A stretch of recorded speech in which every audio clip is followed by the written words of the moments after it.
नमस्कार दोस्तों, मैं पंकज कुमार आप लोग का स्वागत करता हूं। आज का टॉपिक है इतिहास, जो कि बहुत अपने ही शब्द में लिखे हैं, जो कि बहुत बेहतरीन समझ में आएगा।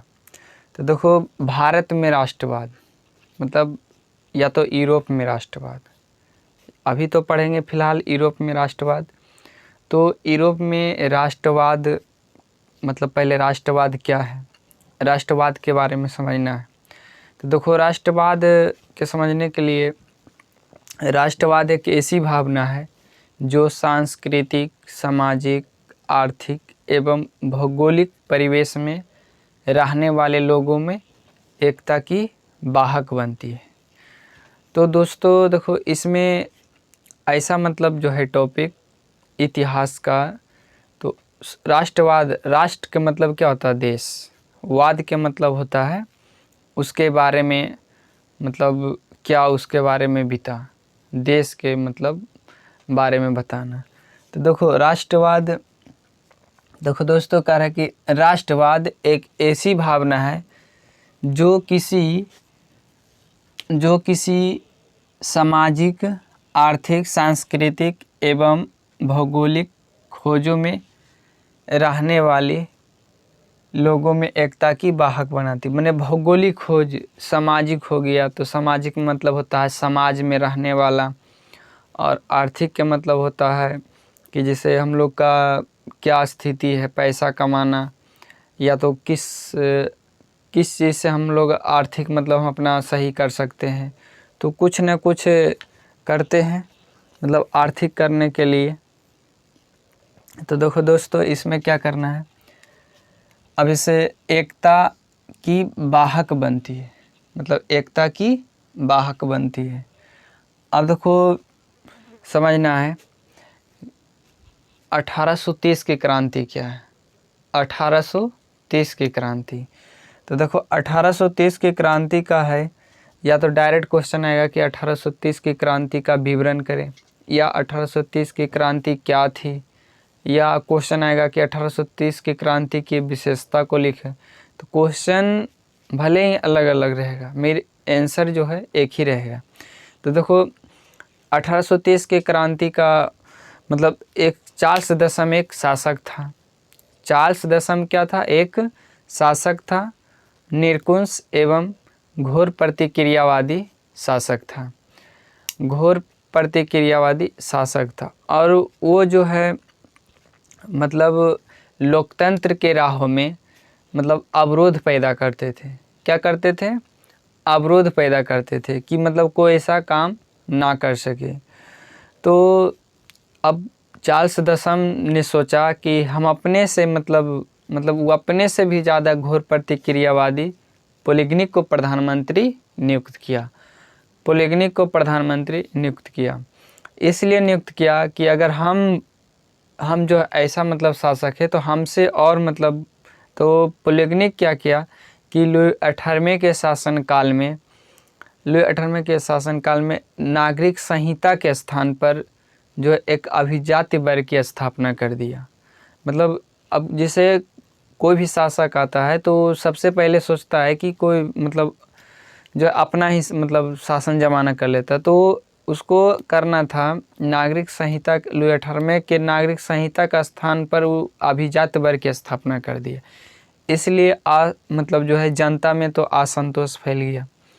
तो ही असंतोष जो है धीरे धीरे जो है क्रांति का रूप ले लिया।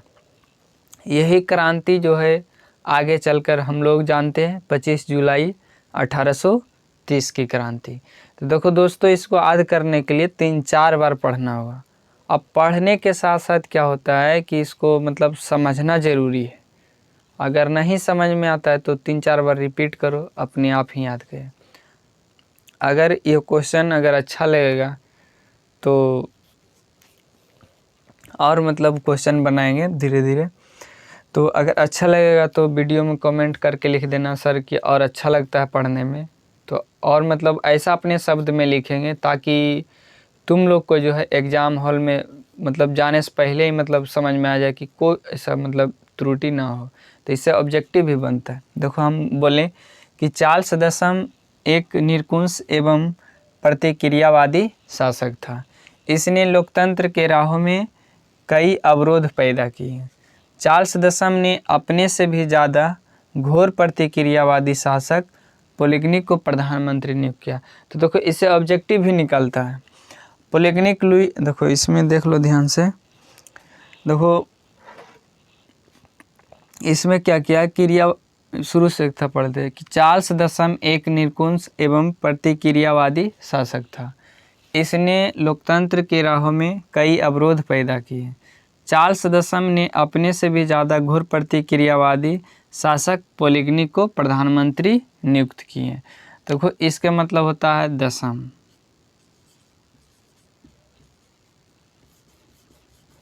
क्या होता है,